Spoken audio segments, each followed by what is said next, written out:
सांगणाऱ्या प्रदीप मिश्रांचं आणि तुमचं मनपूर्वक स्वागत मी केलं. दुसरी एक गोष्ट मला न पटणारी, ते सांगतात त्याचा शिवपुराणाचा काही संबंध नाही. ऐकताना चिंतन, माझ्या भूमिका स्वच्छ आणि स्पष्ट आहे. मीडियासमोर बोलतोय, मला सामोरं जावं लागेल, स्टडी करावं लागेल, प्रश्न उत्तर होतील, म्हणजे सांगतो ते सांगतो, यातील मात्र बदल नाही. शिव शब्द मंगल वाचक आहे.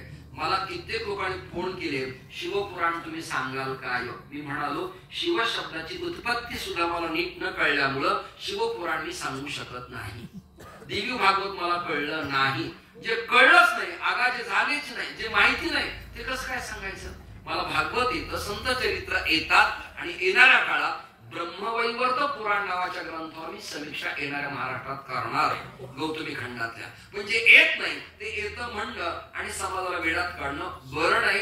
समाजातल्या श्रोत्यांना, ऐकणाऱ्यांना न कळल्यामुळं सांगणाऱ्यांचं भागतंय. हा काळ आहे सध्या, लक्षात घ्या. तुम्हाला कळलं पाहिजे कुठे काय डेफिनेटली आहे, हे आहे की नाही. हे तुम्हाला कळायला लागलं की तुम्ही कोणाच्या तरी दर्जेदार माणसांचं ऐकायला सुरुवात कराल, हा तुमच्यात फेरबदल होईल.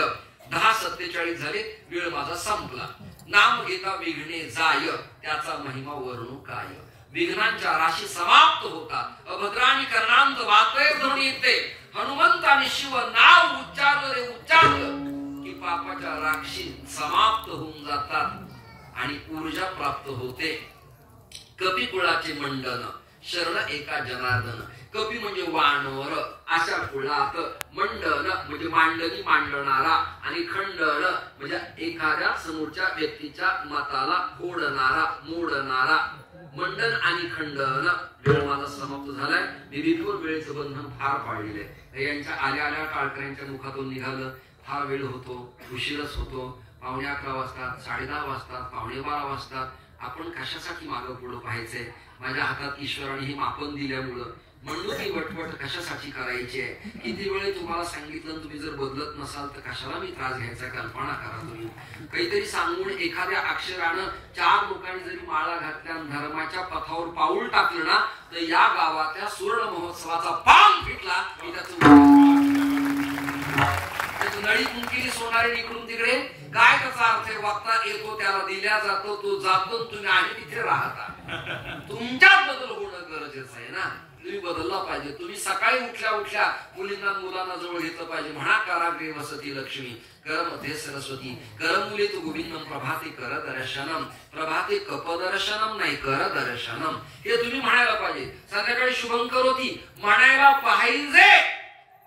आता काय झालंय? मुलं निघालीत हुशार आणि बाप बिचारे, बिचारे बाप, बिचारे बिचारे. कृष्ण परमात्म्याची लीला सांगताना मी सांगत असतो, तळवे तळ हात टेकीत. परमात्मा रांगत असायचा. एक लिहून वाटता हसायला आलं आणि ती म्हणाला, आई फ्लॅटवर राहत होते पुण्यात, मुंबईला 30-35 मजल्यावरच्या फ्लॅटवरती. 15व्या म्हणा काय त्रास. तिथं फ्लॅट मध्ये रांगायची सोय नव्हती. सुंदर स्मूथ फरशा होत्या. पाय घसरत होता. लिक्विड चोपडं, तेलकट, स्निग्ध काही पडलं तर घसरण्याची शक्यता नाकारता येत नव्हती. आणि पोरगं आट्टा हसायला आलं, मम्मी मम्मी मला घोडा आण बसायला. आता घोडं कुठून आणणार? तिचे मालक, हिचे पप्पा नोकरीवरनं आले. बिचारा दिवसभर कंटाळीला. ऑफिस मध्ये सगळा त्रास, सगळ्यांचे मत सहन करायचे, बॉसची मर्जी सांभाळायची, ट्रस्टचं ऐकायचं. ट्रॅफिक जाम झालेलं, घरी यायला 2 तास लागतात. सुखाचं पाणी मिळेल अशा अपेक्षेपोटी बिचारं ते घरी गेलं होतं. पण ती जगदंबा म्हणाली, अहो लेकराला घोडा आणलं का? ऐकताय ना? लेकराला घोडं आणलंय का? तू म्हणला, अगं फ्लॅटवरती घोडं कसं आणता येईल? ती म्हणाली, तुम्ही असताना नवीन आणायची गरज काय? ऐकताय ना? ऐकताय ना? ऐकताय ना? त्या बिचाराने मूठपणानं बॅग बाजूला टाकली, गुडघ्यावरती तो टेकला, हात पुढे ठेवले आणि ती घोडं झालं. पोरं म्हणले, बेटा बस बस, हा घोड्यावर बस. आणि ते पोरगं म्हणलं, आई ग मम्मी हे घोडं चलत नाही. ती म्हणजे तसं चलत नाही घोडं, त्या घोड्याला फटका मारावा लागतो. कळायला जरा कमीच येते.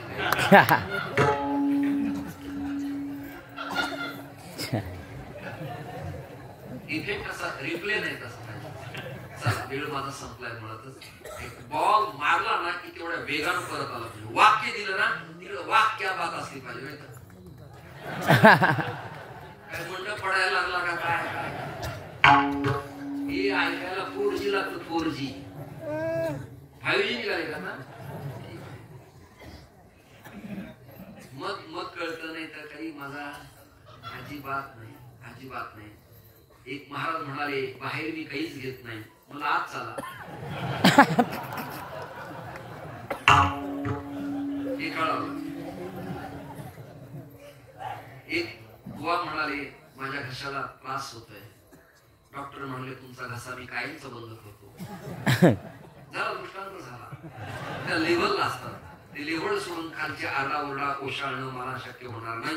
वेळच माझा संपला. 10:51 झाले. पुन्हा पुन्हा वेळेची जाणीव का करतो? कंटाळवाणं कोणाला होऊ नये म्हणून. काही सांगितलं म्हणजे लोकांना कळतं, आले बुवा संपत, आले बुवा संपत. महाराजांना ऐका ना, महाराजांना नेत्यांना कळलं पाहिजे आपला काळ संपत आला.